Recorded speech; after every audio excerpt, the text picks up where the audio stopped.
Hey guys, welcome back to my channel. If you're new here, my name is Malexis and the name of my channel is Life of Ma.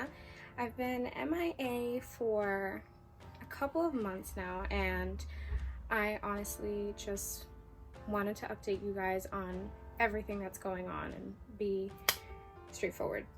Of course my neighbors want to do everything they haven't done the whole week at the time I'm about to film. If you saw my last video, it was a vlog, and towards the end of the video, I had said, oh, haha, here's me dying of corona as I was getting out of the bathroom. Well, turns out I actually had corona. That was a Friday. Overnight, I just felt worse. Saturday, the cough was like in my chest. Every time I would cough, I would hold my chest tight. And I ended up calling my job on Sunday and I told her that I don't think I should come in on Monday because I work with kids and their immune systems are either really good or really bad. There's no in between. She said, okay, well maybe you should get tested for COVID. And I really didn't want to, and I was like, you know what? Sure, I'll do it just to like check it out. So on that same day at 3 o'clock, I got tested with a swab that went and touched my memories. My life just went downhill from there. So that was Sunday. I felt worse on Monday. The back of my legs were hurting. I couldn't move. I couldn't really function if I had my eyes open. Like, I had to change all my curtains, and still if there was light coming through, I ended up putting sheets over the windows. I couldn't stand the light. I couldn't get up from bed. If I would take a shower, I'd have to mentally prepare myself, take a shower, and then lay in my bed in my towel for like an hour before I had the energy to get up and change again and put like regular clothes, pajamas. Monday night, my mom woke me up screaming at like 2 a.m. My grandma had fainted in her arms and we had to call an ambulance. She ended up having COVID. So I didn't sleep that night and I spent the whole night in the parking lot just wanting to take care of my grandma. She's like my mom. And then I got a call from the nurse Tuesday because I spent the night in the parking lot at the hospital, and she told me that I tested positive for COVID.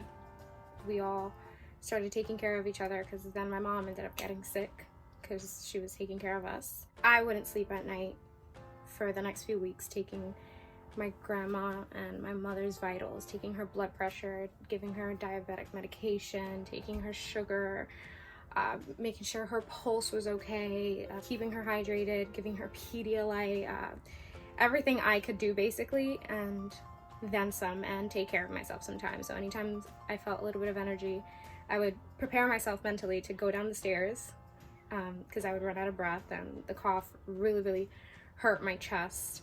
Go down the stairs, make something to eat. I remember looking at the stairs and taking a deep breath, and by the time I got up the stairs, I'd have to throw myself on my bed and sit and rest for 10 minutes or so. Yeah, that was hard. My aunt ended up calling me. She was sick at the other house. My aunt got sick, and so did my uncle, and so did her husband, who is my uncle, very close to my heart. She called and she said that she had to take my uncle to the hospital twice, and after she did that, they sent him home, and they're both doctors. So everybody was taking care of everybody, and he wasn't getting any better. I wasn't getting any better. Nobody was really getting any better. We just kept getting worse because we were all together trying to take care of each other, and obviously a sick person can't take care of another sick person. Fast forwarding a little bit, my uncle ended up being taken to another hospital by us, and he was saying, you know, I feel better, like I don't think I have to go to the hospital, but we didn't listen. We took him anyways because she knew something was wrong. Her being his wife, you know, the mother of his kids, his physician basically, knew that something was going on. He got worse and worse. We ended up having to take my grandmother also back to the hospital, and she stayed there for 2 weeks. She had pneumonia, so they were giving her lots of medication. He also had bilateral pneumonia. It's a COVID-driven pneumonia. It's not the regular pneumonia. My grandmother ended up being discharged, and she was put on oxygen, and she stayed with oxygen for a week at home. My uncle didn't have the same luck. He ended up having 3 cardiac arrests within a half an hour interval, and they didn't think they were going to get him back, so they called us and they ended up getting him back. But he was taken into the ICU, to like a different level of the ICU, because he already was in the ICU, and they ended up putting him on a ventilator on a different level of the ICU, and he was there for 18 days before they declared him brain dead, and he passed away. As far as me and my symptoms,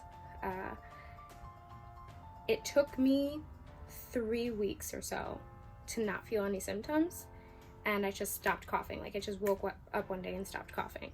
But then I kept having chest pain and shortness of breath, and every time I talk or I walk a certain amount of distance, I run out of breath and I have to catch my breath.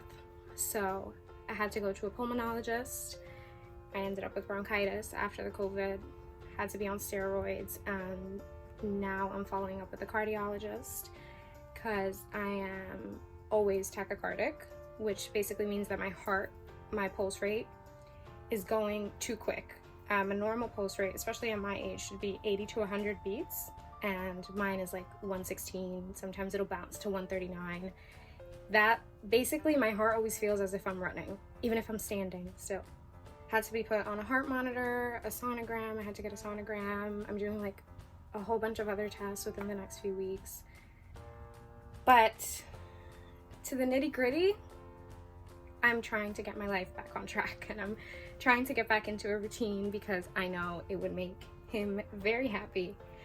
And I haven't done any homework or any schoolwork within the past 2 months, and I ended up emailing all my professors and seeing if they would give me a chance, even after the semester is over, to give me like another week or 2 or a month or the summer to do the work. And thank the Lord, and I'm so grateful that they all said yes. So I'm currently doing so much work. I have one class, I have 11 assignments to do, and 6 of them are exams.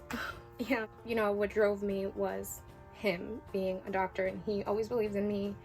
He has all his med books saved for me, and I'm gonna keep them for when I go to med school, because I'm going to finish school, and I just want to do it all for him and for my family. Moral of the story is, again, I'm getting my life back together. COVID hit me really, really hard, but I'm back at work. It's the first time I wore makeup in 2 months, I think. I like forgot how to even use it. It took me so long today. It's been very, very hard having seeing your whole family get sick and you not being able to do anything. And you know, he had 2 kids. One was 4, turns 5 and graduates pre-K in June, and one was 9, turning 10 in September, and he would have been 42 in June. So he was young, no complications. I didn't have any complications. I've never had asthma, and now I have to carry an inhaler everywhere. So this COVID is not a joke. It picks who it wants to attack the most. It's not dependent on, age does affect it.